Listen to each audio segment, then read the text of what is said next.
Hello and welcome. It's November, 5 degrees cold, the sea is frozen, we have 6 or 7 hours of daylight and it's getting worse, and nothing really happens. It's so quiet outside, you don't hear anything. So this is Finland. I'm at my summer place, and in the summer we have lots of beautiful dragonflies flying around here. So today I was thinking about making a dragonfly in clay, a little bit special though. So let's go in and start making one. Follow me. And here we are back in from the cold. The first thing I do is I sketch a lady. This will be my dragonfly. So I use first of all a pencil, of course, and after that just a pen to make the outlines. I cut it out, and I also try to make it as symmetrical as possible. So by bending it this way I can see that it looks symmetrical.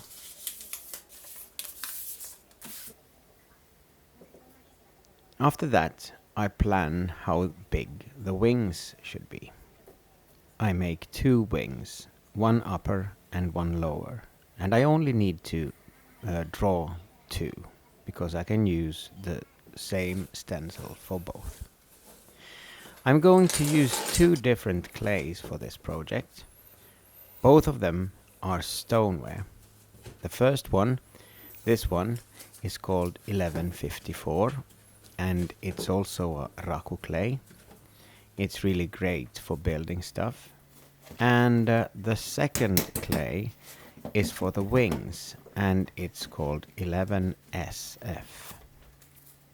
It's a little bit lighter, both in color, and it doesn't have that much grog as this 1154. So I make a piece of clay big enough to fit my dragonfly, and then I just align the outlines, and then with my needle tool I cut everything away.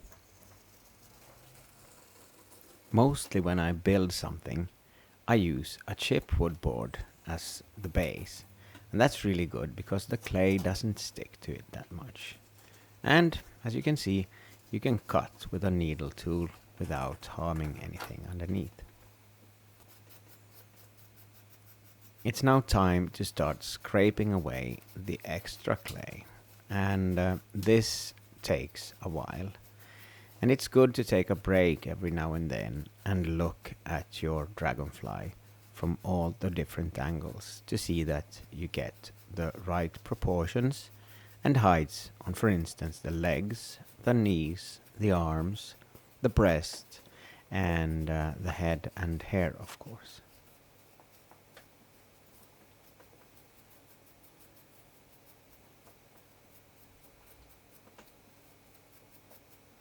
As you also might see here, I am first building the woman, and after that I am going to make the wings. So the wings are separate, and I will actually attach them after the whole thing is done, burnt in the kiln and glazed and so on.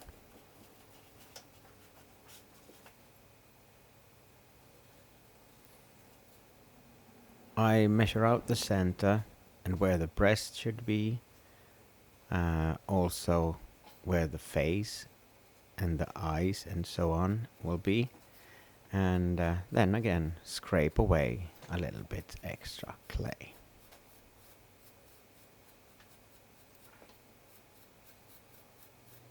This dragonfly is going to hang on a wall, but I'm not making any holes on the back of this dragonfly. Instead, when I attach the wings, I will just use some nails stuck to the wall and hang it on there.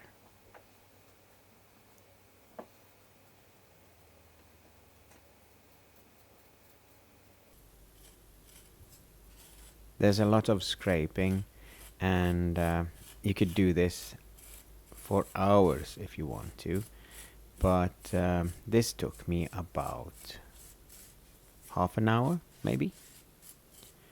And as you can see, I've of course speeded up the whole video a little bit. I don't want to make too much details on the hands and arms, because I want them to more or less look like they melt together with the wings.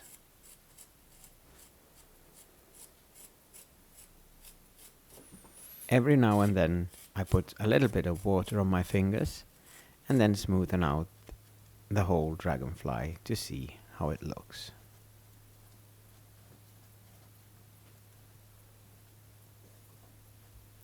The only tools I use is a needle tool, of course the scraping tool, and then a few of my own handmade wooden tools.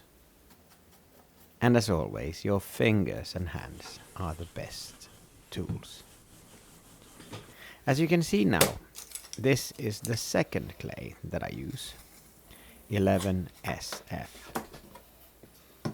It's much smoother, it's still stoneware, but it doesn't have that much grog. So I start by using a rolling pin. I get 2 slabs of clay and then I cut them into 4 pieces.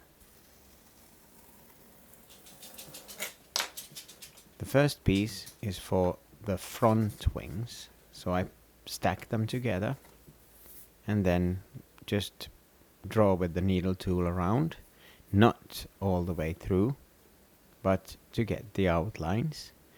And after that I cut through the both pieces of clay.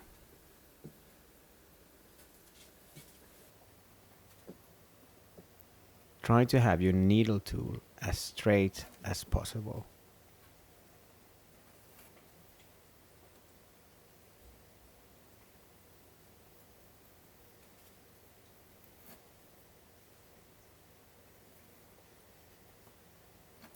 It's also important that you have the same thickness on the front wings and on the back wings.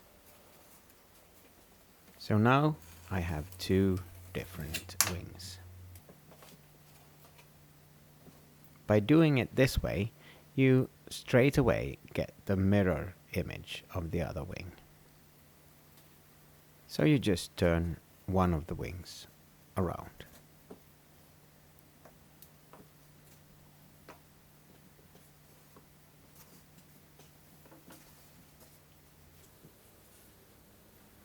With a pen, I draw the lines on both sides of the paper because I want the ink to transfer to my clay.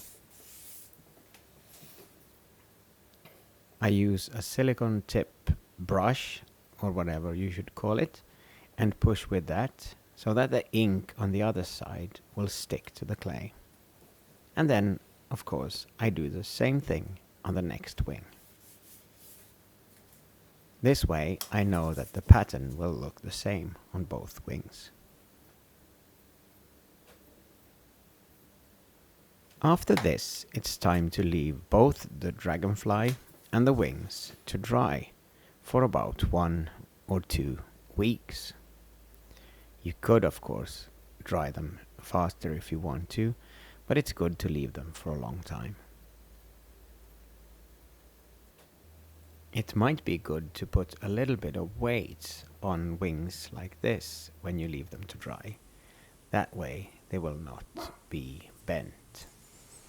Now my dragonfly is bisque fired, so I use underglaze colors and I brush them on my wings.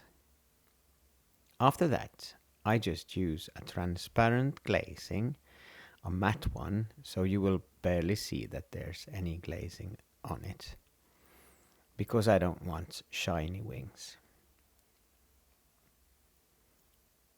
There are 2 ways to attach the wings to the dragonfly.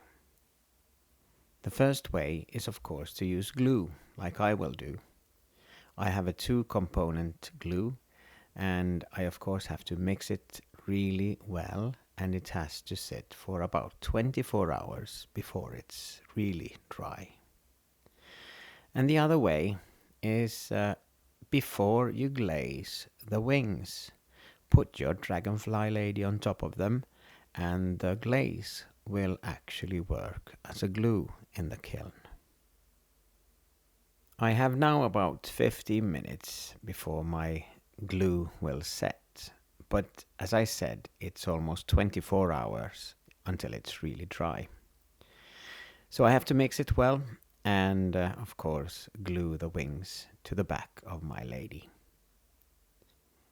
Now it's a really long time until we have summer in Finland again. But I hope that I inspired some of you to make something like this. And remember, you can always use glue like I do right now, even on ceramics that you build like this. I hope you enjoyed my video, and if you do, please check out more of my videos on my channel, and you might even want to subscribe to my channel. Now, this lady is done, and this is the perfect place for her, next to my dino skull. Thanks for watching. Bye.